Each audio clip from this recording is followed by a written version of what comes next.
Manila, Philippines. Panicked families run for their lives. Their high-rise apartment building is beginning to tilt. An urgent evacuation is underway when suddenly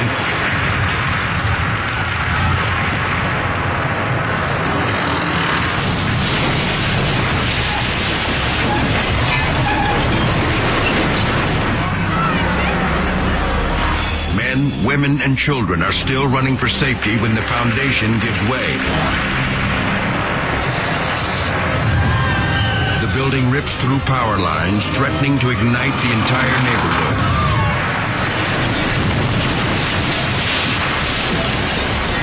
The tower finally comes down in a massive pile of pulverized concrete and steel. Hundreds are now homeless. Their possessions gone forever. Yet amazingly, no one is killed or even injured. Shoddy construction is blamed for the disaster. Criminal charges are filed against the building's owner. He's lucky they don't include murder.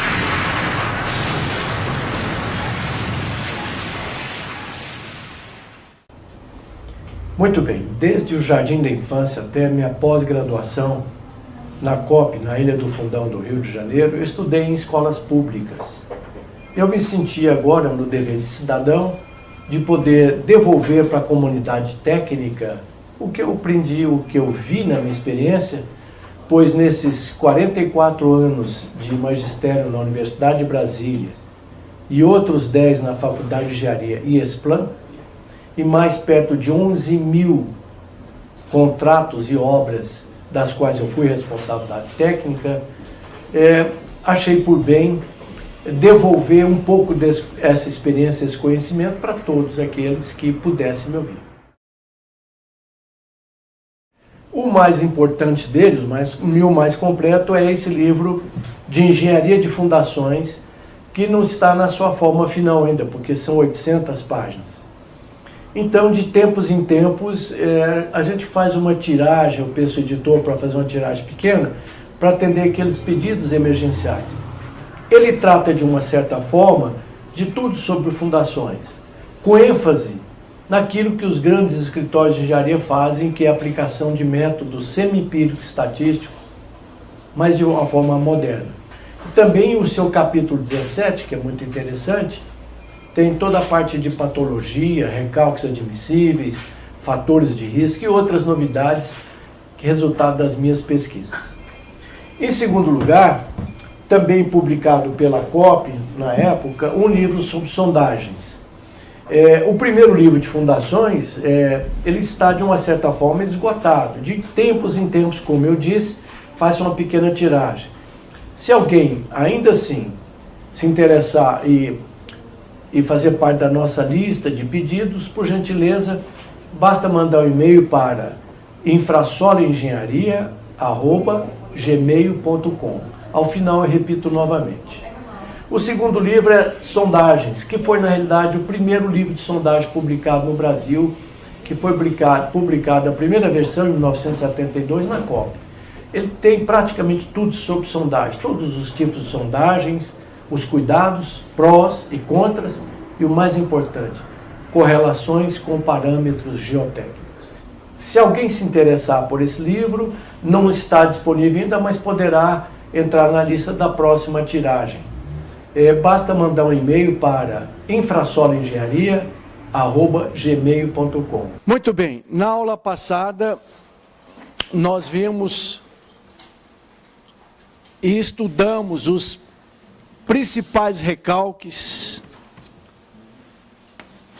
de uma estrutura.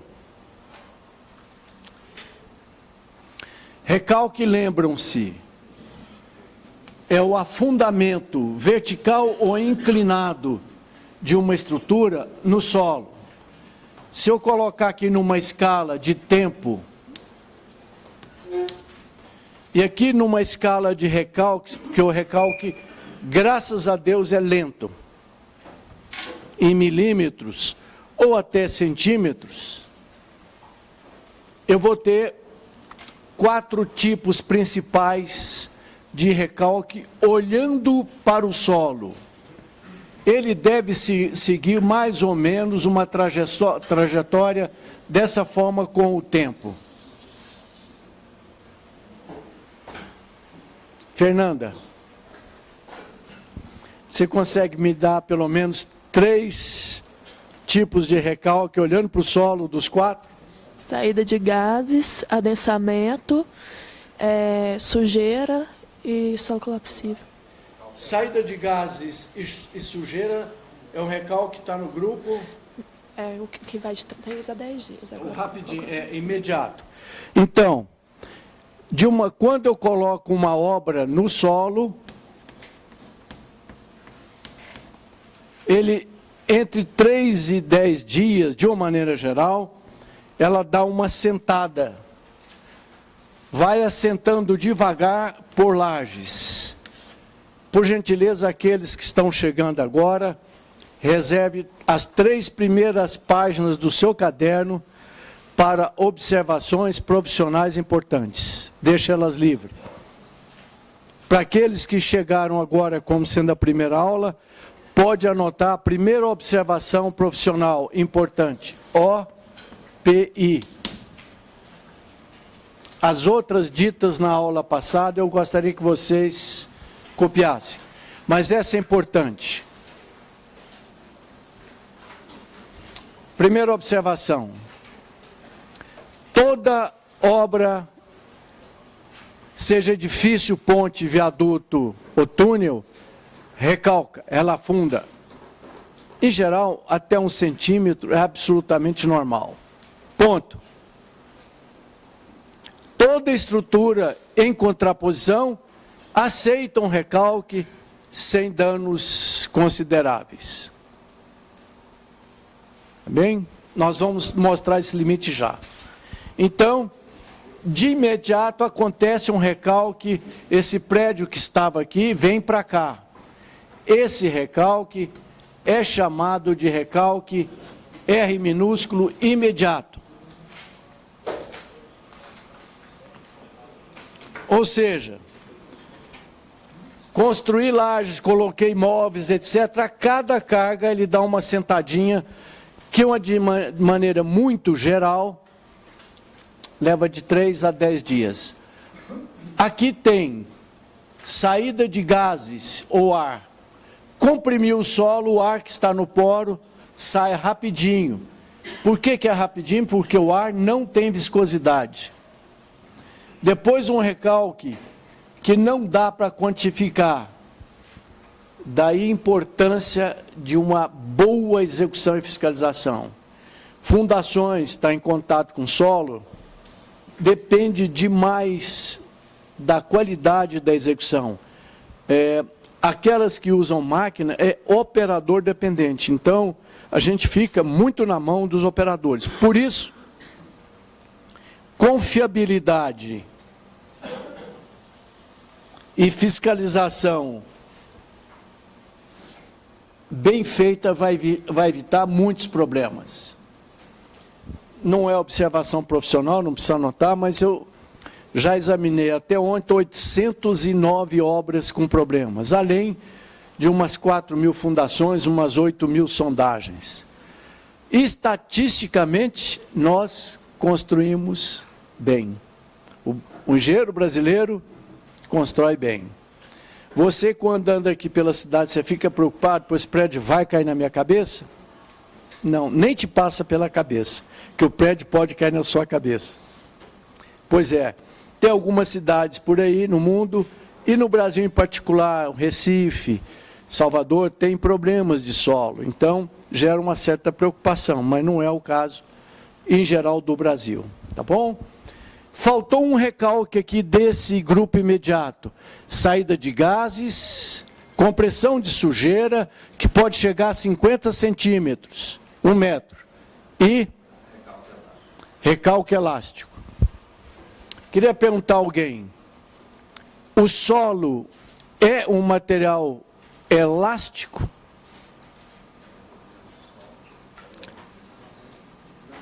Não é. sim e não. É sim e não. Lamentavelmente, a estrutura é um material elástico. Tanto é que quando eu faço prova de carga numa laje ou numa viga, se há dúvidas do comportamento da estrutura, o melhor é prova de carga. Ah, estou com dúvida, reviso o cálculo. Se revisar o cálculo, ficam duas dúvidas. Quais são? O cálculo está bom. Resistência do material. Aí eu vou tirar um bocado de corpinho de prova com a broca. Pode não ser representativo. Entendeu? A outra dúvida.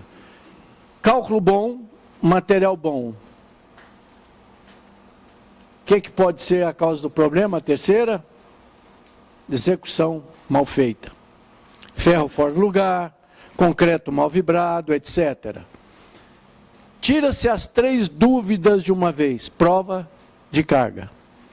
Agora mesmo eu acabo de fazer a prova de carga na laje da estação. Aliás, parabenizo aqui o nosso governo, que antes de ter problemas, está testando as obras.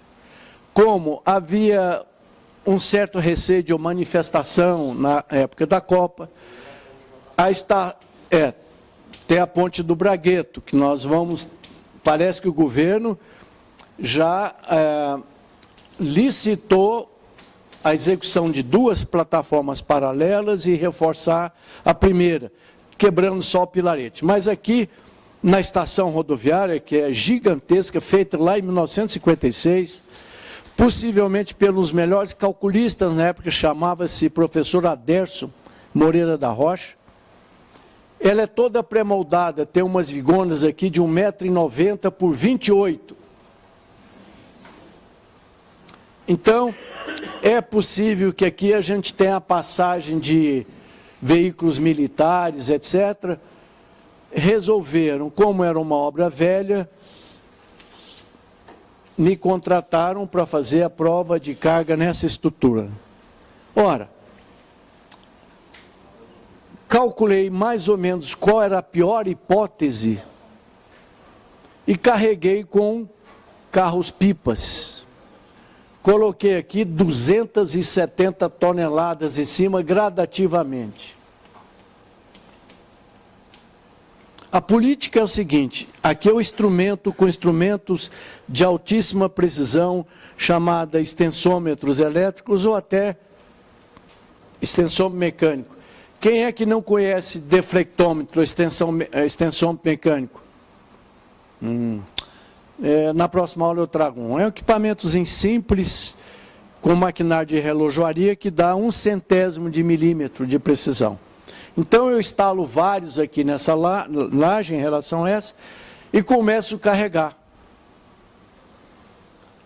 Carrego com um estágio de carga, normalmente 20% da carga prevista, e meço essa flecha. Muito bem. Quando eu descarrego, ela deve voltar a 0. Isso significa dizer que a estrutura está regime elástico, que é bom. No momento em que eu carregar a estrutura, essa laje, descarregar ela, não voltar a 0, é a hora de parar. Essa é a carga máxima que eu devo pôr numa certa estrutura. Aqui eu limpo tudo. É a mesma coisa de levar um paciente para a esteira. Checo o cálculo, checo o material, checo a execução. Às vezes eu não sei, essa eu não tenho nenhum projeto mais, né? Ninguém conhece mais o projeto. Mas é a melhor forma. E o solo, lamentavelmente, só é elástico lá no comecinho da carga. É uma pena. Pois não. E por que a prova de carga, além, só com a flecha, você consegue substituir esses 3 testes? Assim, para relatar. Assim, como você consegue... Muito bem. Vamos supor que não voltasse, daí você conseguiria aferir resistência do concreto? Não. O que eu quero saber é o seguinte: você vai entrar numa corrida amanhã. Você vai morrer nessa corrida? Vai ser uma corrida rasa, de 400 metros, de pique muito elevado. Se você tiver problema cardíaco, você vai morrer com 200 metros. Eu posso fazer uma série de exames de sangue, etc. Você entendeu? Colesterol, triglicérides, etc. Mas o melhor é te botar na esteira antes, controlado. Eu vou subir no seu batimento cardíaco devagar e ver se você sofre alguma isquemia, falta de sangue no coração. Eu falo, olha, o seu limite é 50 metros raso. Vai ter que tirar essa barriga e fazer muito exercício e comer salada. Senão você não vai correr os 400. Então, na prova de carga, eu realmente não sei. Aqui está com esclerômetro e tal, fazendo uma amostragem, dá para ter ideia da resistência. Eu realmente não sei qual é a resistência concreta, se foi bem. Eu só sei que você vai correr os 400 metros, vai chegar lá em primeiro lugar. Entendeu? Então vamos lá. A curva tensão-deformação, como foi mostrada na próxima aula, no material elástico, como é que é essa curva? Reta. Carrego até qualquer tensão, ela me dá uma deformação. Descarrego, ela volta a zero. Esse é o material elástico. Pode ser linear elástico, pode ser não linear elástico, etc. Não interessa aqui. Infelizmente, o solo não é todo elástico. Só num trecho muito inicial de uma curva, ele é elástico, retinho. Depois é plástico e depois viscoso. Continua deformando com o tempo. Essa equação da lei de Hooke, famosa, alguém pode me dizer? Lei de Hooke, a tensão é igual. É ótima para trabalhar. As equações do solo são bem complicadas. É uma pena. Então, para cargas pequenas, eu carrego um solo, descarrego, ele volta. Depois disso, ele não volta mais. A partir desse limite chamado elástico, esse que é o tal limite elástico. Se eu chegar aqui, quando eu descarregar, ela vai me dar uma deformação residual. A partir de um certo ponto é que ele sai do limite elástico, eu devo palpar a estrutura. É possível calcular com rótula plástica, mas já é uma situação próxima da ruptura, não é muito bom. Só para informar para os senhores, essa rodoviária que tem 28 metros de vão livre, deve ter sido executada em 1956, na época não era FCK, era um tal de Sigma R, 15 MPa, por aí, se comportou muito bem. Eu podia ter um recalque de 56 milímetros, se não me engano, não chegou nem a 5 milímetros. Numa carga muito maior do que eu previa. Também não exagerei. Se ele vai entrar na corrida rasa, eu vi que ele foi bem para os 400 metros, eu dei uma puxadinha para ver se ele podia exagerar, mas também não fui demais. Já estava bom demais. Muito bem. Depois disso aqui, Fernando, qual é o recalque que sofre mesmo?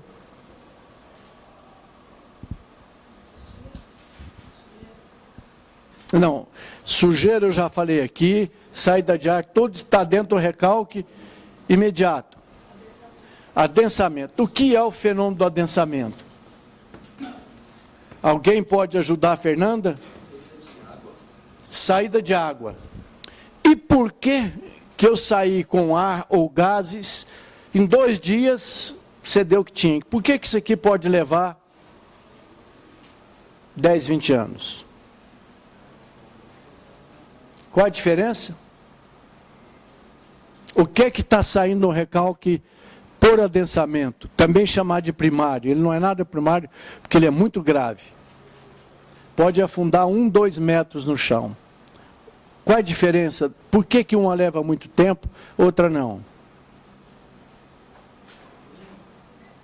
Aqui é proibido ficar calado. Pode errar.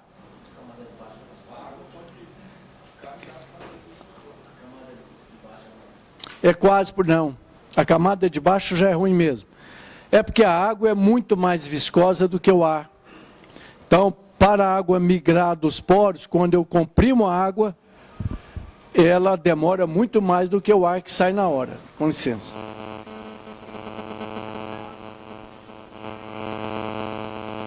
Alguém consegue fazer essa... Desculpa aqui, corta um minutinho. Como é que eu desligo? Isso é um grande recalque de muitos metros. Normalmente a estrutura já caiu e pode levar muito tempo.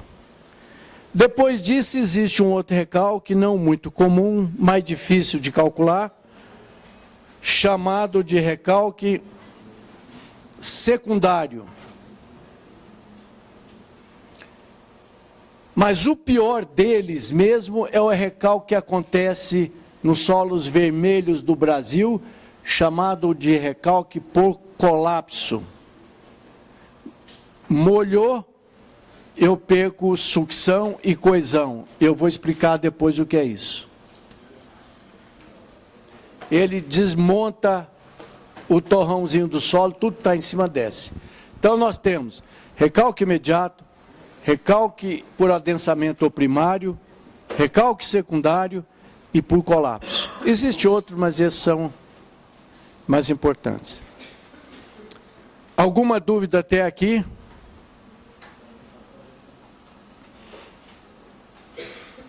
Podem decorar isso que vai cair, lógico, no primeiro teste, porque isso é fundamental, e é muito simples.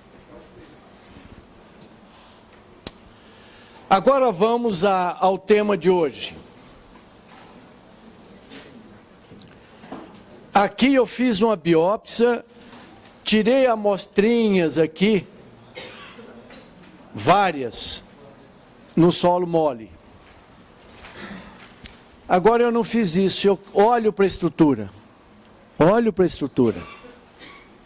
Se a obra está recalcando, o que você acha que você vai ver na estrutura? Flecha nas vigas? Trincas. Quem é que você acha que trinca primeiro? Quem que você acha que grita logo no prédio? Não, pilar não. Pilar não. Pilar, olha, não pode trincar não. Pilar é traiçoeiro. Trincou, sai de perto. Viga e laje é muito mais amigável, avisa e tal. Alvenaria e gesso são rígidas. Por ser rígido, ele trinca logo. Muito bem. Olhando para a estrutura, nós temos 3 tipos de recalque.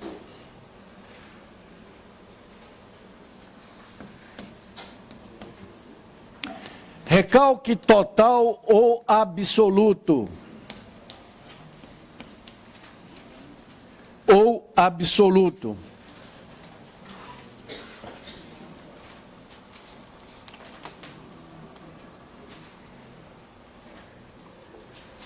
Costumeiramente chamado de RO, eu costumo chamar de recalque total R.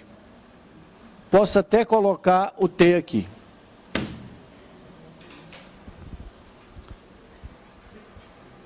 O que é o recalque total? É a soma de todos os recalques na data de hoje. Ele se chama, doutor, vai dar uma olhada na minha obra lá que ela está trincando, ou está inclinando, ou está afundando. Então, ela recalcou um certo tanto hoje, continua. Ou estabiliza. Ah, é outro. Muito bem. Daí a importância agora já é norma de bater nível nos seus pilares desde a primeira laje. Porque daqui 10 anos você sabe quanto já recalcou. Eu passei até uma mangueirinha de plástico dura para todo mundo ver. Eu recomendo começar com mangueira de nível. Coloca no pilar um parafusinho, cabeça de panela, com bucha S10, porque se riscar e tal, some. E se por acaso recalcar mais do que é o normal, você vai ter problema, então aí passa para topógrafo e aquela marcação é importante. Se puder deixar para o resto da vida na obra, melhor ainda. Tá? Daqui 20 anos você sabe de tudo.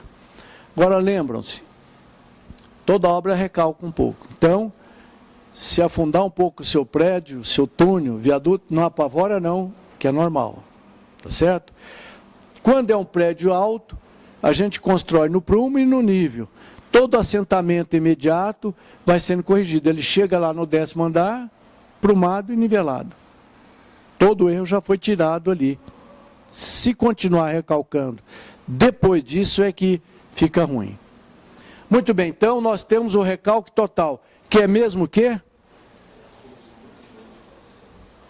Aproveita seu tempo. Soma do primário imediato, eu não sei qual é a doença dele, que tipo de câncer que ele tem. Entendeu? Eu sei que ele chegou naquele ponto ali. Existe um outro recalque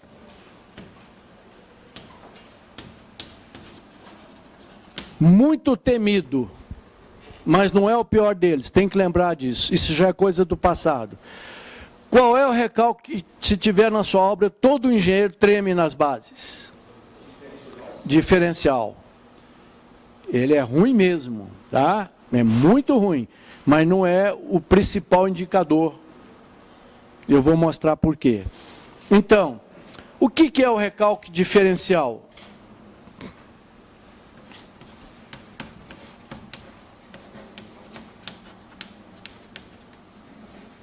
Conhecido como delta maiúsculo ou delta minúsculo. Muito bem.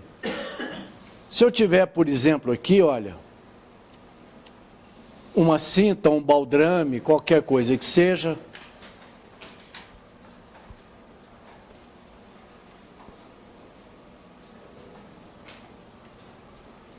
sobre duas fundações. Eu vou desenhar aqui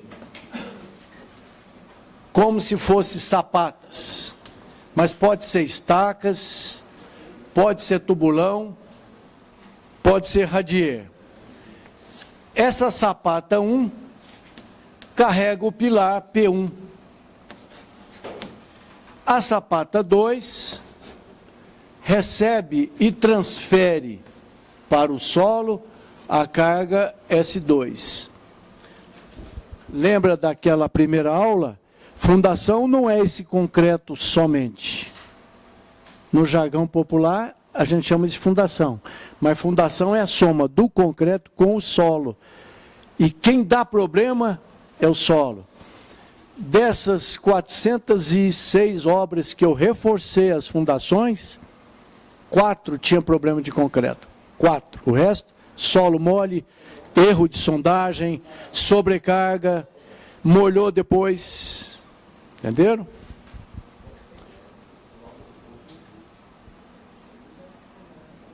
Com o passar do tempo, essa sapata pode recalcar para cá. Então, ela vai ter um recalque total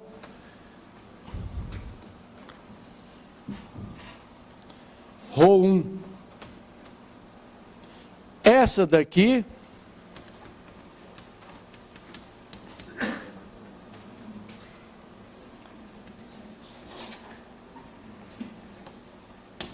Rho2.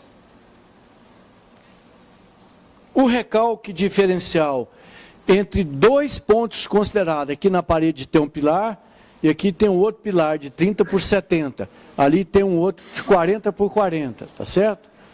Então, se eu estou considerando esse vão de 8 metros, eu vou ter um recalque diferencial delta aqui. Vamos supor, só por curiosidade, que daqui 5 anos esse pilar tenha recalcado Rho1, 5 centímetros. Rho2, 12 centímetros. Então, eu vou ter um recalque diferencial de 12 menos 5, 7 centímetros. Até hoje, como todo mundo respondeu para mim, qual é o pior recalque? Diferencial. Vamos esquecer esse conceito que é muito importante e vamos a um conceito muito mais moderno. É o próximo recalque chamado distorcional. Esse nome espanhol é muito bonito. Esse é que mata. Esse é que é o indicador tumoral da estrutura mais eficiente. Porque eu verifiquei, agora estão nas normas, que a mesma estrutura pode suportar recalques diferenciais de forma diferente. E não, uma pode desabar, outra não. Independente do valor do recalque diferencial, que é muito ruim. Não queira ter esse recalque na sua obra. O recalque distorcional beta, recalque distorcional,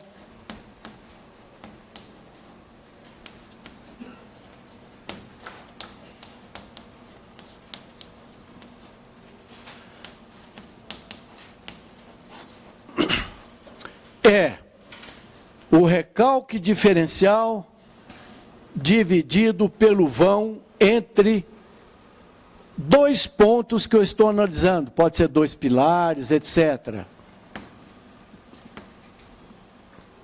Ou seja, é o ρ2 menos o ρ1 sobre L. Que no nosso exemplo numérico aqui seria 12 menos 5 sobre o vão. Vamos supor que fosse o vão dessa sala aqui, olha. Essa sala tem 8 metros. Eu estou em centímetros, né? 12 centímetros, 5 centímetros. Dividido por 800.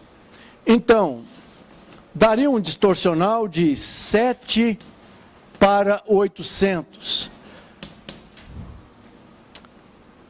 Alguém na máquina divide 800 por 7 para mim. Nós acostumamos a ver isso em forma de fração. 1 dividido por 100 e... Não, 800 por 7. 1,114. Significa dizer o seguinte: se eu tiver dois pilares a 1 metro de distância do outro, um recalque de 1 centímetro, se eu tiver um vãozinho de 1,14 m, vai dar, desculpa, se eu tiver 1 centímetro de recalque num vão de 800, eu vou estar com 1 para... Se eu tiver 7 centímetros de recalque num vão de 800, eu estou na relação 1 para 114, que alguém já calculou para mim, dá...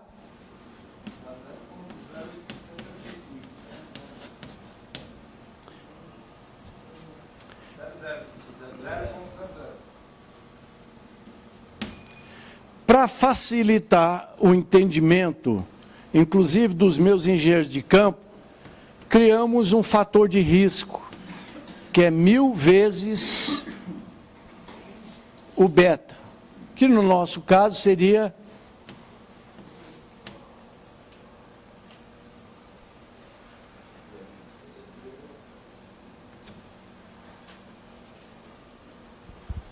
Então vamos repetir.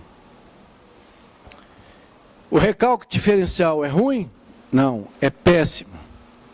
Mas é o maior matador? Não, é o distorcional. O que é o recalque distorcional mesmo? É o recalque diferencial dividido pelo comprimento da viga. Pelo vão. Pelo vão. Por que esse recalque é tão importante? Porque quando eu coloco o vão que eu estou considerando aí, eu reflito a flexibilidade da estrutura. Eu reflito a flexibilidade da estrutura. Alguém me diz, qual estrutura é mais tolerante? A mais flexível ou a menos flexível? Portanto, quanto maior o vão, maior a tolerância. Daí, depende do vão. A mesma estrutura pode quebrar com recalque diferencial, dependendo do vão, se ela for rígida. Ou, se ela for longa, não quebra. Alguém tem uma reguinha de plástico aí para me emprestar?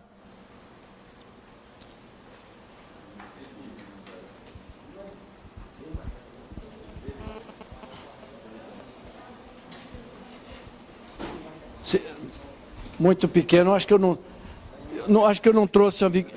Não, eu trouxe uma viguinha. Muito obrigado. Não, está aqui. Muito bem. Então, por que o recálculo distorcional é tão importante? É questão de prova e prova. Porque leva em conta a rigidez da estrutura. E nós sabemos que uma estrutura mais flexível é muito mais tolerante. Tenta deformar um ovo. Com menos de 1/10 de milímetro ele quebra, porque é rígido. Se esse ovo fosse borracha, uma obra isostática tolera muito recalque. Está aqui, eu pensei que não tivesse trazido. Estou aqui com a viguinha de 10, 20, 30, 40, 50, 60, 70 centímetros. Então, está lá, está a minha viga, aqui está o prédio. Dá para ouvir assim com o microfone longe? Então, um lado desceu 5 centímetros, com o tempo ele veio descendo. O outro também. Só que por questões geológicas, ou até de excesso de carga, sim, esse continua com 12. Está vendo que o momento fletor aqui aumentou demais. Ela vai quebrar aqui no engaste, né? Olha aí. 5, ela continua mais 7 para 12. Então, eu tenho um recalque distorcional de 7 para 1, 2, 3, 4, 5, 6, 7, 7 para 70 centímetros. A régua tem, cada um tem 10. Então, nesse caso da reguinha, eu tenho 7 para 70, que é 1 para 10.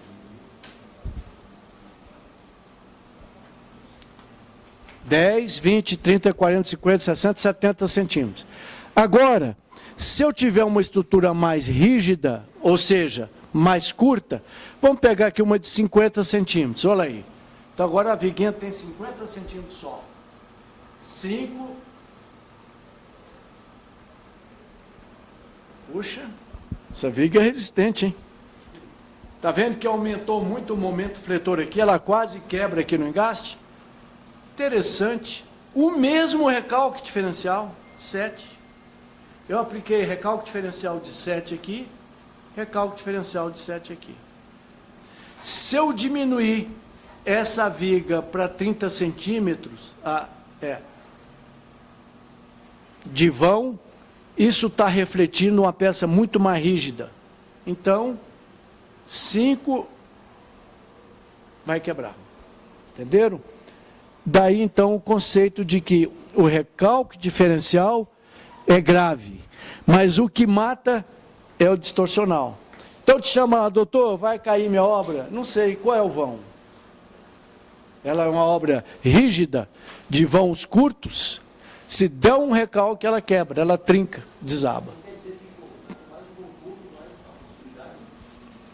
Repete a pergunta mais alta.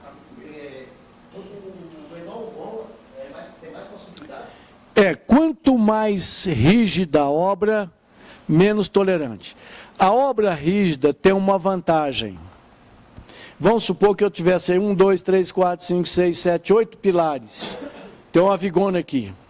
Essa viga é de 80 toneladas. Cada um recebe 10 toneladas. Mas eu tenho um rapaz meio fraco aqui, aquele que não fez regime e tal. Ele dá uma relaxada. Pode passar a carga para os outros. Quanto mais rígida, leva essa vantagem. Ela passa mais carga para todo mundo.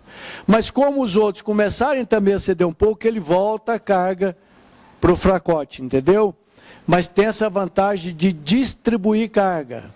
Já aconteceu aqui em Taguatinga mesmo, já reforcei pilar. O caminhão entrou no prédio, quebrou um pilar, o prédio ficou em pé. Porque reabsorveu por causa da rigidez. Agora, se der um recalque distorcional, ele quebra. São dois fatos. A rígida distribui mais do que a flexível, mas não tolera diferencial. Se der um distorcional ou diferencial, ela não redistribuir, quebra.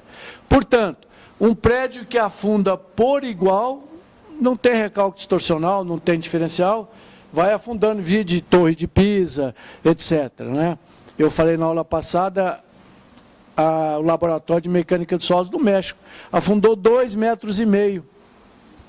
Pequeno, não é possível afundar por igual, mas um pouquinho de recalque todo mundo suporta. Oi? Não entendi não, mas deve ser isso mesmo. É, só deixar ela afundar, fica muito mais barato. Então, observação profissional número 2, por gentileza anotem.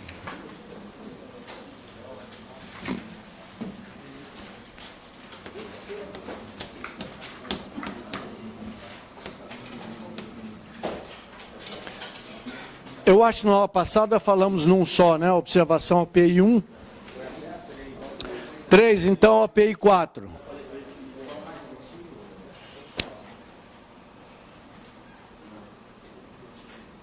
De uma maneira geral, em obras normais, estrutura de concreto com parede de vedação, não é estrutural, em alvenaria, de uma maneira geral, em obras normais, em estrutura de concreto armado, com parede em alvenaria, estrutura normal de concreto armado, com parede em alvenaria de vedação, não é estrutural, não é alvenaria estrutural. Ou estrutura de aço,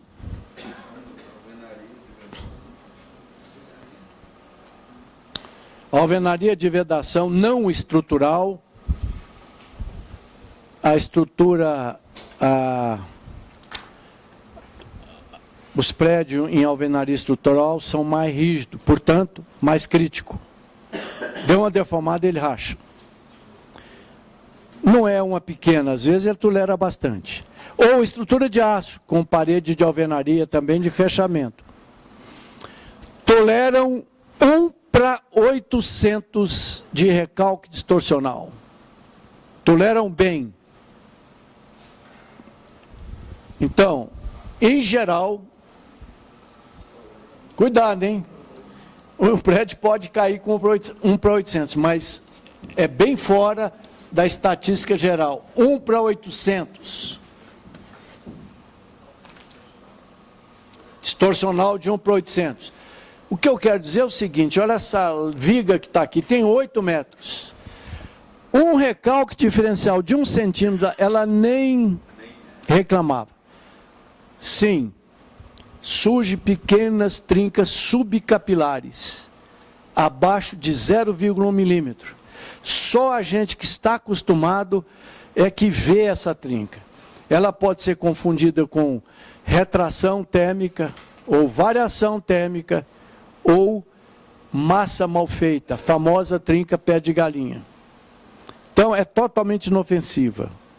Muito raramente, se ela for de fachada,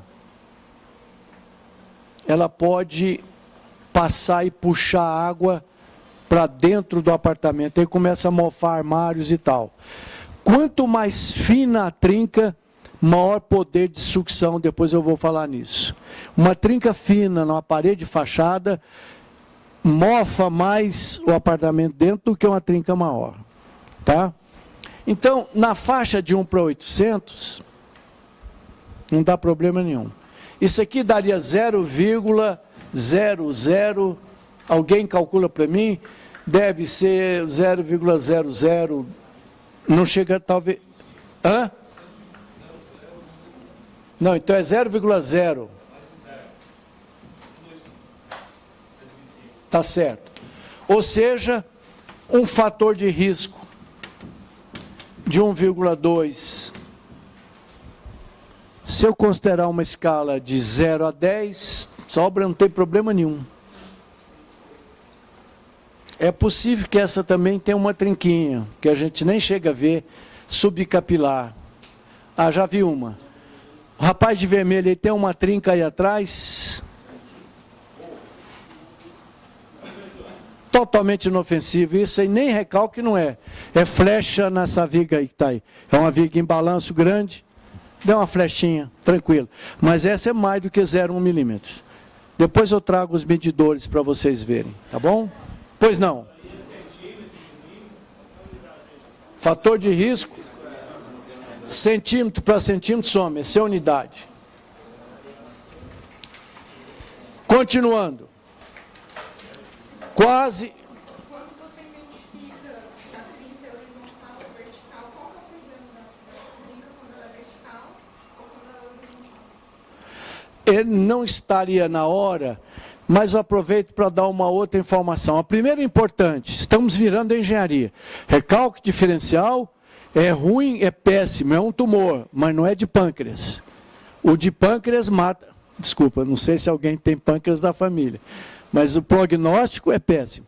Então, o recalque que mata é o distorcional. Então, a mesma obra, viram a viga, suporta o mesmo diferencial sem quebrar ou não. Se eu forçasse, eu quebraria a viga. Muito bem. Existe uma falácia na prática.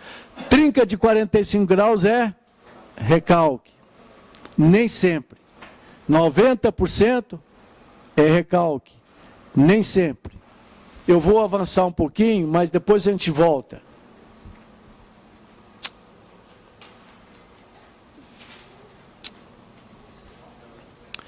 Quem me perguntou aí, por gentileza, quem foi?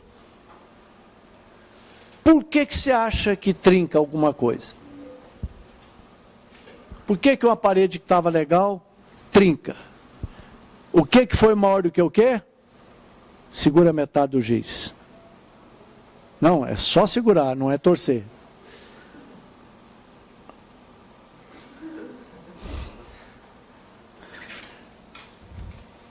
A trinca surge, segura aí. Tá vendo? Esse giz é silt, que é um pouquinho maior do que a argila, cozido. Tá vendo que eu estou fazendo uma força aqui de mais ou menos 10 quilos, dividido pela área, dá 1 quilo por centímetro quadrado. É uma excelente coesão, tá vendo? Por que quebrou? A resistência à tração, no caso, coesão, que é que dá essa resistência à tração, entre as partículas, não dá para ver nada aí, né, Tamar? É como se fosse uma mola. Por quê? A força de tração, tensão de tração, foi maior do que a resistência à coesão do solo. Ele quebrou. Do concreto quebrou, da parede quebrou. Entendeu? Então, nem toda trinca, isso é uma falácia. De 45 graus é recalque. Primeira coisa que se chama, quando tem uma trinca de 45 graus, é o cara das fundações. Falou, a sua obra está recalcando. Está rachando a 45 graus a minha parede, meu prédio, minha cinta, minha viga. Muito bem. Preciso contar uma pequena história que eu vou contar com mais detalhe. Há muitos anos atrás, eu vi numa obra pública, como eu sou também patologista de estrutura e fundações, corri lá para ver. Sabia que estava reforçando. Ora, tinha uma trinca assim, olha. Mais ou menos 45 graus. Estavam reforçando essas fundações, que eram tubulões, obra pública, gastando o meu, o seu e o nosso dinheiro. Tubulões de 14 metros. Fizeram 2 novos tubulões a 20 metros. A gente reforça assim, com tubulões ou estacas, lá no outro terreno chamado Bom. E aqui eu faço um blocão. Pego todos os 3 juntos. Eu falei com o pessoal, olha, nunca estudei, não tem estudo feito, mas o problema não está aqui não. Ele está aqui. Ah, não, eu já reforcei muita obra e tal. 2 anos depois, a obra continuou rachando. Reforçaram de novo essas mesmas fundações. Colocaram mais 2 tubulões aqui. Visto de cima. Não, você abre ele, dá um bloco muito grande, fica ruim. Tinha um tubulão doentinho aqui, com a base dele. Fizeram 2. Mais fundo. Supondo que fosse o problema do terreno. Fizeram um bloco aqui assim. Com muito ferro. Ruim, que quebra a rede de água, esgoto, telefone dos prédios. É um negócio chato. Continuou recalcando.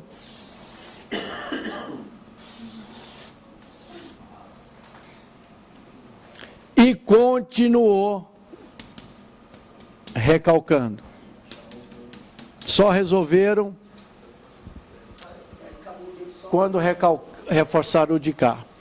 Aí, para poder provar e escrever isso e tal, aliás, eu preciso escrever isso mais, mas eu não tenho tempo, eu fiz no laboratório da Infrasolo 6 paredes de 6 metros por 3.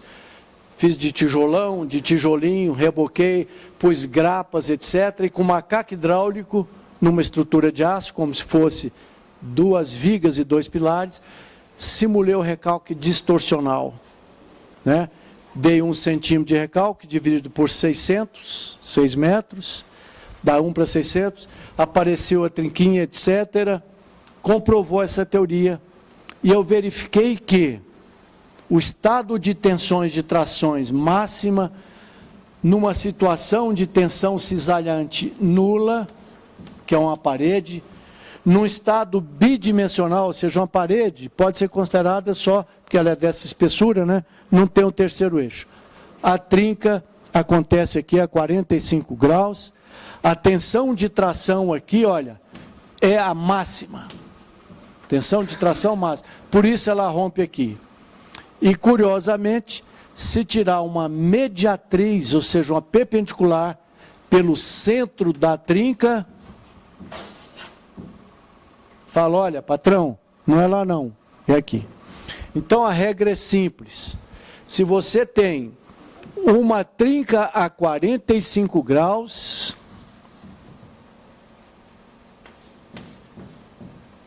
tira uma mediatriz, ou seja, mediatriz é uma perpendicular que passa pelo centro de uma reta.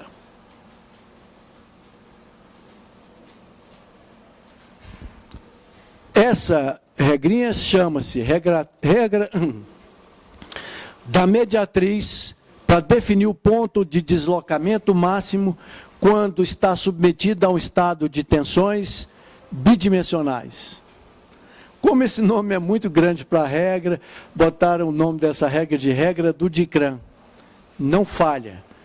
Já ganhei 10 caixas de vinho, pode apostar. Meu estoque está acabando. Se alguém quiser apostar, eu aposto de novo 10 caixas de vinho. Tirou a perpendicular. Por falar nisso, então, quem perguntou? Está vendo o recalque aí? Não, sem aposta. Olha a trinca lá. Aonde é que estaria dando problema? Para saber o que eu faço.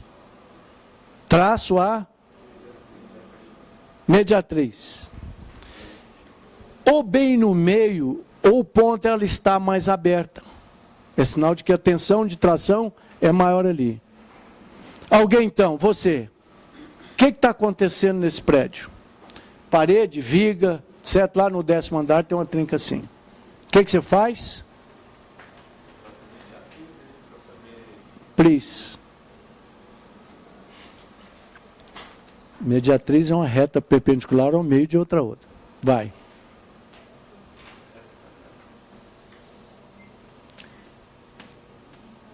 Está tendo recalque aqui? Não. O que pode estar acontecendo aí? Viga, laje, etc. Cinta é danado para fazer esse baldrame.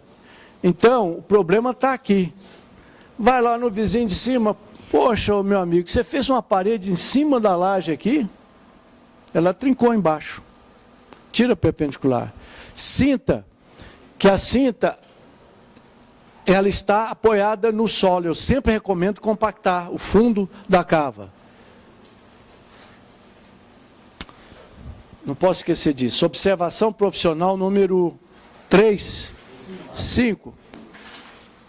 Depois eu explico por quê, mas não pode esquecer disso nunca. Sempre que possível, vírgula,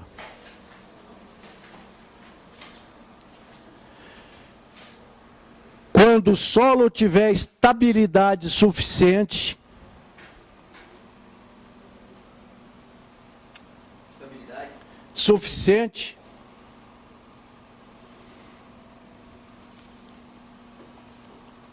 concrete baldrames, cintas e blocos contra barranco. Concrete, cintas, baldrames e blocos contra barranco. Qual é o seu nome mesmo, de novo? Walter. O que é concretar contra barranco? É fazer o solo como forma, né? Fazer o solo como forma. Se o solo tiver resistência ou coesão suficiente, chapisca e concreta contra barranco. É 10 vezes mais eficiente do que por forma. 6,4 vezes mais barato do que fazer a forma. Ponto. Ponto. Isto porque... Em termos de solo, qual é essa estabilidade? O solo, estabilidade, é aquele que você pode escavar sem ele desbarrancar, sem fechar. Entendeu? Um solo na sondagem, se for uma argila, com mais de 5, 6 golpes, corta sem problema nenhum. Cortina, não sei de que lá, chapisca. Isto porque vai se mobilizar um empuxo passivo, isto porque vai se mobilizar um empuxo passivo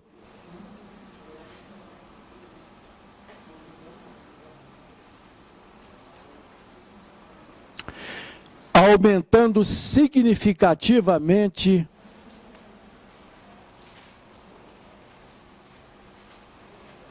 a resistência, aumentando significativamente a resistência das fundações contra esforços horizontais. Toda obra tem um erro de locação. Toda obra sobra um esforço horizontal.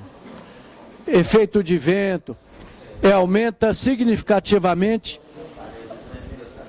a resistência das fundações. Quase com 68% das obras que eu fiz, voltamos para conferir, tinha erro de locação. Pilar fora do lugar, bloco fora do lugar. Confira isso. Soma as cotas e vá lá no campo e checa. O engenheiro tem que fazer isso. Voltar com a máquina para fazer uma estaca porque ficou fora do lugar é uma confusão. Tá? E cara, portanto, existe 2 tipos de empuxo, não é a hora. Depois eu falo nisso. Vocês viram lá no curso de estabilidade da luta. O ativo e o passivo. O passivo é 10 vezes maior do que o ativo. O solo reage com uma força muito grande. O ativo acontece quando você frouxa o solo, ele dá uma certa resistência. O passivo é quando você empurra o solo. Está sentindo a força aí? Então, se eu tiver um erro de locação, você vai me ajudar. Se eu deixar isso frouxo, vou gastar dinheiro escavando a mais. Vou gastar dinheiro com tábua. Vou gastar dinheiro com carpinteiro. Vou gastar dinheiro tirando a tábua. Vou gastar dinheiro compactando para não deixar fofo, que ninguém compacta bem. É uma tremenda burrice. Se for possível, concrete contra barranco. Se alguém duvidar, me telefone, eu te dou uma carta de alforria. Tá bom? Não esqueça disso. Muito bem. Voltando, por que que a cinta é vítima disso? Porque a cinta estava no solo, apoiada. Calculista hoje nenhum mais leva em conta a base elástica aqui. Mas assim mesmo existe. Ora, quando você faz uma estrutura, você faz a parede logo, quando faz concreto e estrutura, você encosta a parede lá em cima, porque a estrutura deforma, porque a parede puxa, senão vai trincar mesmo. Ora, todas as irmãs dessa viga teve a chance de deformar e tal. Quanto mais tempo você deixar, menos trinca na horizontal. Só a cinta que nunca teve essa chance de deformação elástica. Choveu, não sei o que lá, esse solo dá uma sentadinha. Aí dá a trinca totalmente inofensível. Por quê? O baldrame, pela primeira vez, depois de 3, 4 chuvas, pôde fazer o que as outras fez, dar uma deformada e vem essa trinca. Acontece que quando deforma muito, isso fica lindíssimo, dá uma trinca assim, olha, tira a perpendicular, de novo, e fecha aqui. Na aula certa eu vou mostrar, é uma parábola, é exatamente o espelho inverso da deformada da viga. É maravilhoso isso. Se alguém quiser ver uma trinca que está aberta ainda, Faculdade de Medicina do DF, na biblioteca. Vai dar uma olhada lá, você vai ver uma trinca parabólica, assim, maravilhosa. Pois não, tinha uma dúvida. Nessa situação aqui, eu foi planejado para ter uma alvenaria, se passar uma alvenaria no sentido aqui, vai acontecer essa situação? Depende da sua laje. Se ela tiver sido bem feito, até que ela aguenta um desaforo. Você pode fazer uma parede que ela não trinca. Agora voltamos à pergunta da convidada especial da arquitetura. Trinca vertical.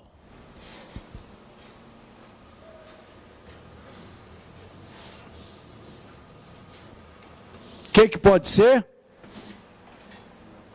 Regra do Dicran. Tira perpendicular, está puxando para cá, puxando para cá. Pode ser recalque aqui e sem recalque aqui. Grande maioria das vezes, retração térmica. Se for viga, então se molhar muito, ela vai retrair muito. Se você prende aqui no pilar, onde é que ela vai quebrar? No meio. Se for alvenaria, onde é que ela quebra? Encostada no pilar. Entendeu? Qual era a outra horizontal? Ora, trinca horizontal. Regra do Dicran. O que você faz? Tira perpendicular. Cinta, cinta, cinta, cinta. Cinta. Viga, Fretino. A não ser que o aperto foi muito prematuro, ela retraiu daquela trinquinha em cima. Em geral, cinta ou flecha. Se ela tiver mais aberta no centro, flecha. Aí tem uma outra história que não era para falar hoje, tá bom? Mas depois eu vou mostrar uma sequência de slides. A coisa começa assim, um recalque distorcional. 1:800 ninguém vê.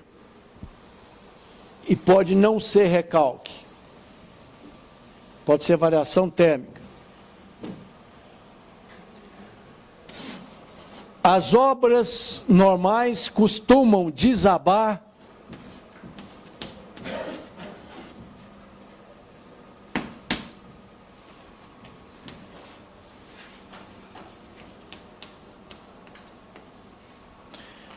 muito raramente. Uma obra de estrutura de concreto com parede de alvenaria ou de aço tolera 1 centímetro de diferencial em 1 metro. Essa viguinha nossa aqui foi 7:10, não é isso? 1:10, que é muito maior do que 1:100. Quanto menor o denominador, pior. Por que essa régua não quebrou? Ora, eu não disse que a estrutura quebra com 1:100? Ela suportou 1:10. Por que ela não quebrou? Porque é flexível. Se fosse de borracha, né, nesse momento aqui não teria. Então, muito cuidado quando o fator de risco 10 não acontece, a obra já caiu. Normalmente, quando chega em 6, 7, é hora de reforçar ou a estrutura ou a fundação. Mas aqui já caiu há muito tempo. Então, 1 para 800. Quanto maior o denominador, menos grave. Quanto menor, mais grave. 1 para 800, nada. 1 para 100, cai. Não precisa anotar nada agora. Mas a coisa acontece assim, eu recebo o paciente. Falei, esse camarada está com um fator de risco lá, 1,2, 2. Problema nenhum, todo mundo tem. Aumentou o recalque diferencial, começa a dar umas trinquinhas no gesso. Gesso é muito rígido, e quanto mais rígido, melhor ou pior? Pior. Então ele quebra logo. Aumenta o recalque diferencialzinho, começa então a vir a trinca de parede. Aparece a primeira trinca, quando está aí 1 para 700, 1 para 700, alguém me presta a lapiseira. É 0,5 ou 0,7? Dá uma trinquinha assim, ó, só a gente vê. O leigo, o morador, nem nota. 0,7 e tal, nem nota. Continua recalcando, essa trinca aumenta e aparece outra. Isso na minha parede experimental foi assim, inclusive. Apareceu a primeira, ela foi abrindo, apareceu outra, apareceu outra. Vai aumentando o recalque, 1 para 550 por aí, porta que fechava bem, agarra. Coisa estranha. Essa madeira que o marceneiro usou é uma porcaria, me venderam porta com madeira verde, ela está agarrando. Ou não tranca mais, porque a lingueta não entra mais no buraquinho lá, você tem que ficar limando. Puxa, mas esse assentamento foi uma porcaria. Por que a porta não fecha mais? Sai do esquadro, distorce a estrutura, daí o nome recalque distorcional. Esse efeito bidimensional é fácil de ver. As duas senhoras que estão aqui sabem disso. Sabe aquele descanso de prato, todo rotuladinho assim, olha? Não tem um descanso de prato assim de chapinha, que tem um pino aqui? Todo rotulado, com um pininho. Puxou aqui, olha, tração, tração. O que vai acontecer? Ele vai fazer isso aqui, olha. Né? Espicha para lá, espicha para cá. Traciona aqui e comprime aqui. Não é isso? Traciona aqui, é a mesma coisa com a parede. Traciona lá, tá vendo? Ele puxa, dá tensão de tração. Passou da resistência da alvenaria, trinca. Bem simples. Muito bem. Então a porta começa a agarrar, você conserta a porta e continua e tal. 1 para 500 mais ou menos, aí vem um azulejo. Azulejo é tolerável ou não? É tolerante ou não a cerâmica de piso e azulejo? Fala um pouco mais baixo que ninguém está te ouvindo. Cerâmica e azulejo. É tolerante ou não? É rígida. Então começa a soltar o azulejo. Nessa altura, e até como às vezes o azulejo está bem assentado, a trinquinha faz assim, ó. 45 graus no azulejo. Nessa altura, o morador já viu a trinca, que agora já está grande, já tem um efeito psicológico, já avisaram para ele, olha, seu prédio vai cair. Né?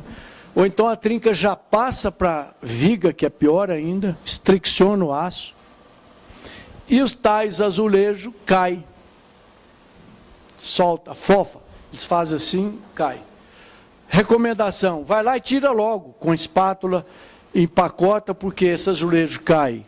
Você não vai encontrar mais para repor, depois que consertar o prédio. E o pior é o seguinte, já existe uma componente psicológica. Isso cai à noite, faz um barulhão danado. Por que cai à noite? Porque variação de temperatura e umidade. Ele desabra todo. Então a gente às vezes chega de madrugada no prédio, está todo mundo de camisola, etc. Mas não volta mais para o apartamento. Falou, não durmo mais aqui. Falei, não, é tranquilo. Nós estamos ainda com fator de risco aí 1/4, não tem problema não. Mas não fica. Tem pesadelos, tá bom? Bolinha, aí aumentando, bolinha você põe no chão, ela corre, brinquedo de menino escorre. Piso costuma saltar, ele salta, igual gelo em forminha de plástico. O gelo é rígido, você torce, ela pula, chega a pular. Agora, piso precisa tomar cuidado, porque pode ser paginação. Piso tem que ter junta de dilatação, senão ele levanta. Tá? Muito bem, depois disso, água já não empoça, mas não vai mais para o ralo, porque o banheiro é normalmente, e a área de serviço é feita assim, a água cai para o ralo. Inclina tanto que a água vai para o canto. Aí a doméstica fala, doutor, é uma chatura esse apartamento, não trabalho mais aqui, eu tenho assombração. Todo dia tem pó de terra aqui na sala, que está comprimindo, né? Está destruindo a parede. Ou então, a água não corre para o ralo, eu tenho que ficar secando com pano úmido. Isso é mau sinal. Quando o piso levanta, tome cuidado que é recalque lá na faixa de 1/200, 1/300, toma cuidado, é a trinca, já veio, já está muito ruim. Pois não.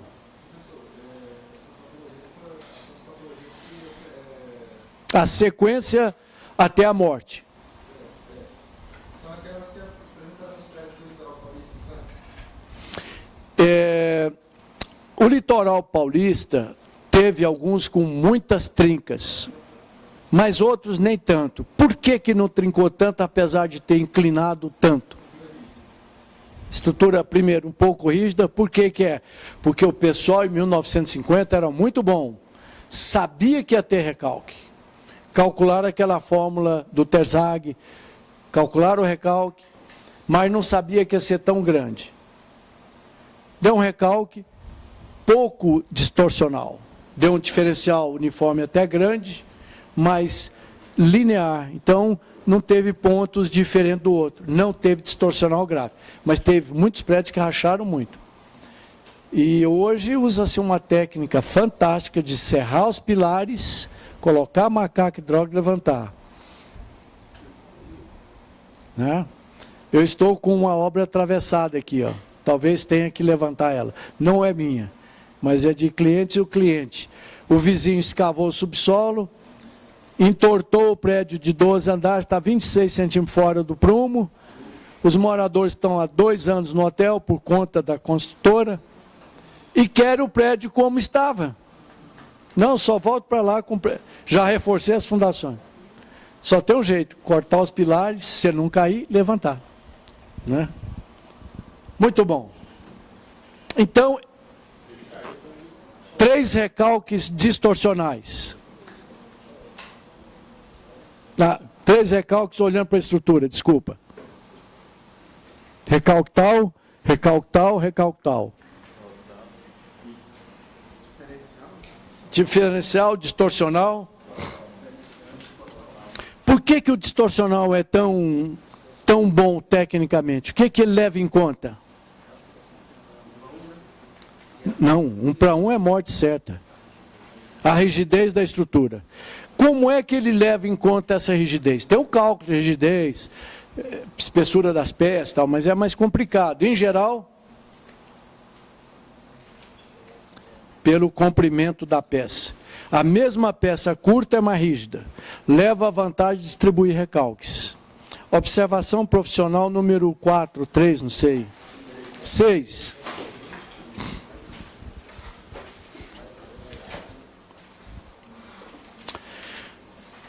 Os recalques se manifestam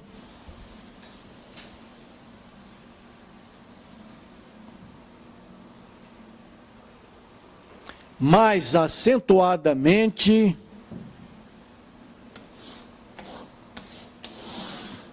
nos andares mais baixos, até 4 ou 5 andares.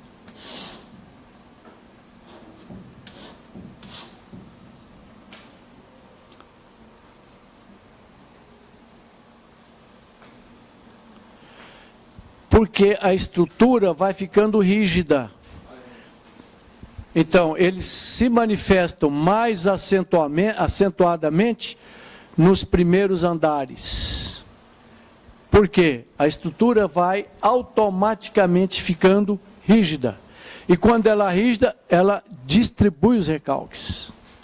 Quando ela distribui a deformação, ela volta a recalcar, mas leva um tempo até que ele passa a carga para os outros. Mas, ali depois do 5º andar, já uniformizou, que a estrutura distribuiu. Parede, viga, pilar, vai enrijecendo a estrutura. Trincas nos últimos andares, que é comum, platibanda.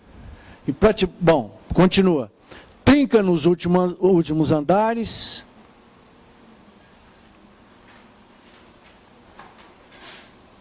Geralmente são inofensivas, geralmente, entre aspas.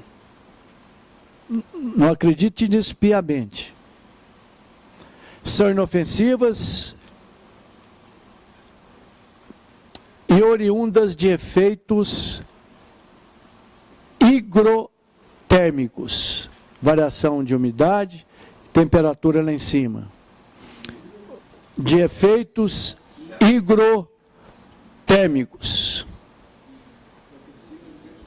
Elas não são graves. Efeito higrotérmico, ou seja, variação de temperatura e umidade faz isso. Ponto. Não é mais observação profissional. Quer um conselho? Envolve todas as platibandas dos seus prédios com tela. Tem aquela telinha de estuque antiga, deployé, não é boa. Dá uma chapiscada e põe uma telinha em cima. Aquela quebra o galho, mas não é boa, porque ela movimenta junto. Bom, compre aí na casa dos parafusos, eu não sou dono da loja não.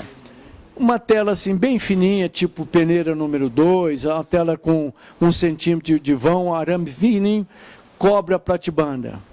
Se o prédio é alto, tipo Águas Claras, etc., quer um conselho, a fachada toda, ou pelo menos do 5º andar para cima, com tela. A incidência de trincas lá é enorme, soltura de cerâmica, não sei o que, é uma confusão. E para consertar isso por dentro, não existe técnica adequada. Tem que consertar por fora. Consertar por fora significa dizer, tirar o revestimento de granito, mármore, cerâmica, botar a tela, recuperar a trinca e fazer tudo de novo pendurado em cadeirinha. Né? Então, quer um conselho? Tela, porque vai trincar. E como eu disse, quanto menor a trinca, mais venenosa, ela puxa água para dentro do apartamento. Você faz a obra, seu cliente todo dia te reclama. Ó, mofou minha roupa, mofou meu apartamento, meu armário, apodreceu. Porque ele puxou a água para dentro, tá bom? E só para os senhores saberem, em média, o custo pós-obra é de 2% do preço da obra. E desgasta a sua imagem terrivelmente. Porque a tendência inicial é o engenheiro bater o pé e dizer que não é culpa dele, que não é nada. Continua dando problema. Até o inquilino entrar com você na justiça é muito ruim. E quem ganha dinheiro na justiça é o advogado. Então pula fora. Entra logo num acordo. Então cuidado com essas bobagens. Observação profissional número 5, 7, 6, não sei. Tem nada com curso de fundações. Ao concretar,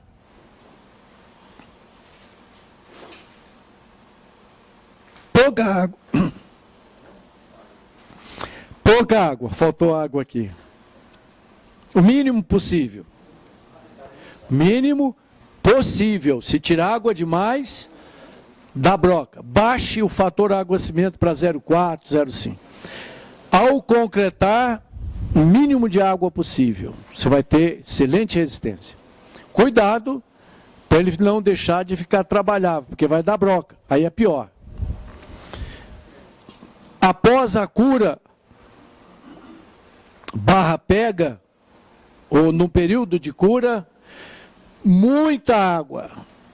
Põe muita com exclamação e assobrim. Muita água.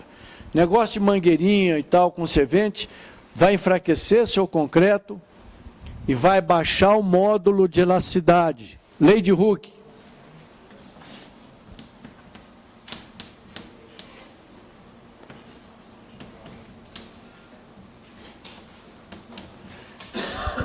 Concreto com pouca água tem pouca resistência e pouca elasticidade.